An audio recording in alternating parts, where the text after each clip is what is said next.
दोस्तों एक बार फिर से स्वागत है आप सभी का आपके अपने favourite English learning channel scholar English पर। मेरा नाम है दीपिका कुमावत और मैं इस चैनल पर वेरियस कॉम्पिटिटिव एग्जाम्स के लिए इंग्लिश सब्जेक्ट टीच करती हूँ। दोस्तों आज के इस वीडियो में हम बात करेंगे एक बहुत ही इंटरेस्टिंग और इम्पॉर्टेंट टॉपिक के बारे में जिसका नाम है ट्रेजेडी। दोस्तों आज हम समझेंगे कि ट्रेजेडी यानी क्या होती है और इंग्लिश लिटरेचर में इसका क्या इम्पोर्टेंस है। तो चलिए आइए समझते हैं ट्रेजेडी को बिल्कुल डिटेल में और समझते हैं कि ट्रेजेडी यानी क्या होती है।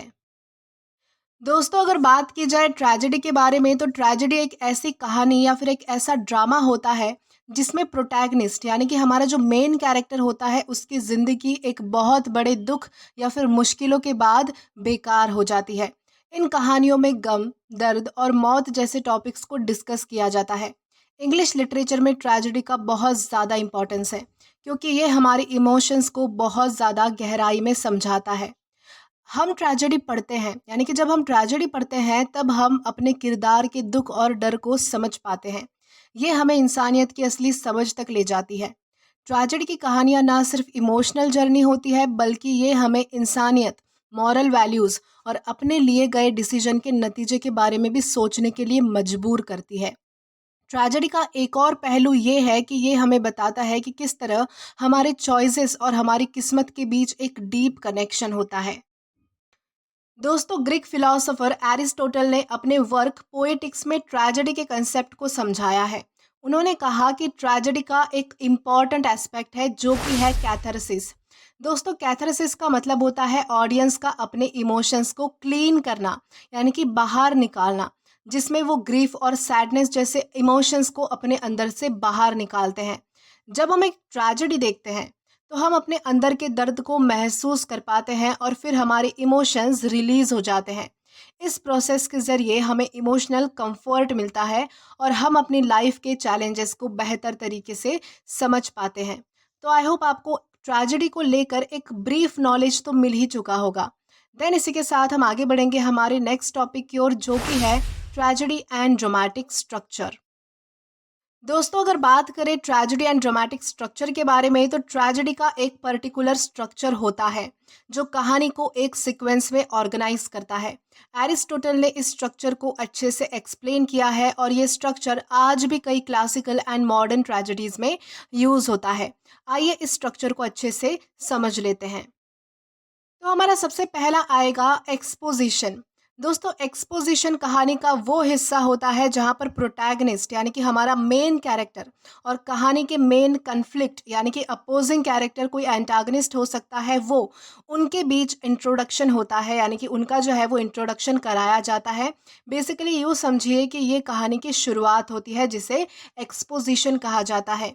तो ट्रेजेडी एंड ड्रामेटिक स्ट्रक्चर का हमारा सबसे पहला पॉइंट आता है एक्सपोजिशन, जिसमें जो है वो हमारी कहानी की शुरुआत होती है जहाँ पर हमारे प्रोटैगनिस्ट और हमारे मेन कन्फ्लिक्ट यानी कि जिससे हमारे प्रोटैगनिस्ट का संघर्ष है यानी कि स्ट्रगल है, जो हमारे स्टोरी का एंटागनिस्ट होता है, उन दोनों का इंट्रोडक्शन इस पार्ट में करवाया जाता है जो कि बेसिकली हमारी कहानी की स्टार्टिंग होती है। देन इसके बाद आता है राइजिंग एक्शन। दोस्तों जैसे जैसे कहानी आगे बढ़ती है प्रोटैगनिस्ट को अपने फ्लॉज एंड डिसीजन के साथ ज़्यादा चैलेंजेस को फेस करना पड़ता है यानी कि ज़्यादा चैलेंजेस का सामना करना पड़ता है। तो ये कहा जाएगा राइजिंग एक्शन यानी कि यहाँ पर जो है वो हमारी स्टोरी शुरू होती है, जो स्टोरी का हमारा मैटर होता है वो शुरू होता है। देन इसके बाद आता है क्लाइमैक्स। दोस्तों क्लाइमैक्स एक कहानी का वो सबसे इंटेंस पॉइंट होता है जहां पर प्रोटैगनिस्ट अपने डिसीजन और एक्शन के कॉन्सिक्वेंसेस को फेस करता है यानी कि जो भी उसने कोई डिसीजन लिए हैं उस पर निकल कर आने वाले जो आउटकम्स होते हैं, जो कि एक्शन उसे करना पड़ता है उस टाइम पर अपने डिसीजंस को लेकर। अगर उसने सही डिसीजन लिया होगा तो उसे जो है वो सही एक्शन करने होंगे यानी कि उसके लाइफ में सब कुछ अच्छा चलेगा। अगर उसका डिसीजन कहीं पर चूक जाता है, रॉन्ग हो जाता है, तो वही तो हमारी बनती है ट्रेजेडी जहाँ पर हमारे हीरो का एंड होता है। दोस्तों इसके बाद आता है हमारा फॉलिंग एक्शन। दोस्तों फॉलिंग एक्शन मतलब होता है कि यहाँ पर जो है वो कहानी में टेंशन कम होती है और प्रोटैगनिस्ट अपने गलतियों के नतीजों को समझने लगता है।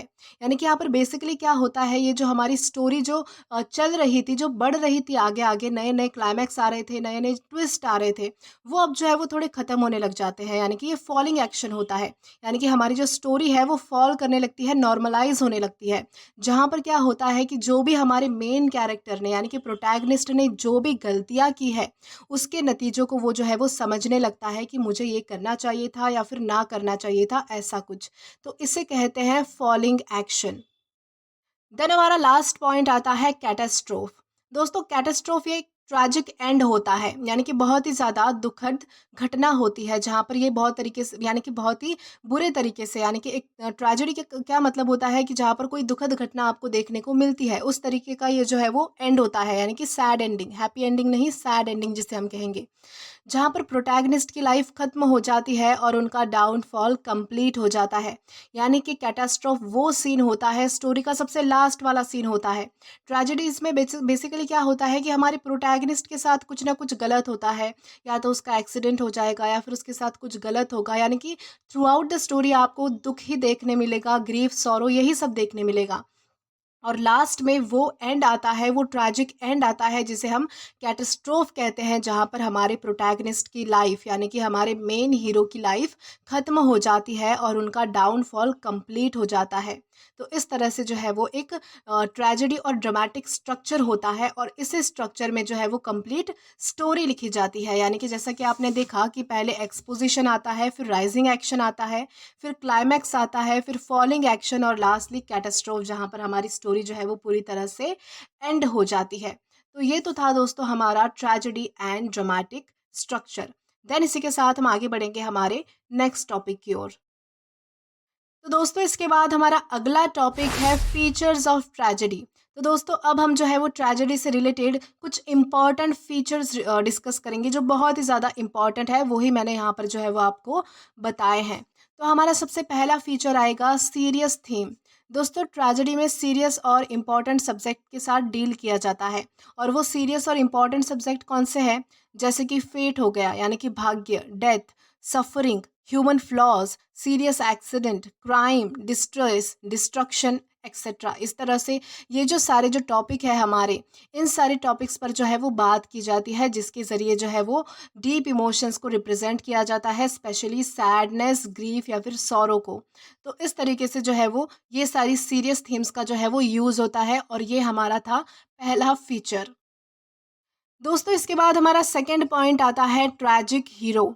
दोस्तों इसमें जो प्रोटैगनिस्ट होता है यानी कि जो हमारा हीरो होता है, जो मेन कैरेक्टर होता है, वो नोबल और हाई स्टेटस वाला होता है, लेकिन उसमें कुछ ट्रैजिक फ्लॉज होते हैं जो उसके डाउनफॉल का कारण बनते हैं। यानी कि उसमें कुछ ना कुछ खामियां होती है, कुछ ना कुछ कमी होती है, जो गलती कर बैठता है वो, उसके वजह से जो है वो उसको ट्रेजेडी का सामना करना पड़ता है।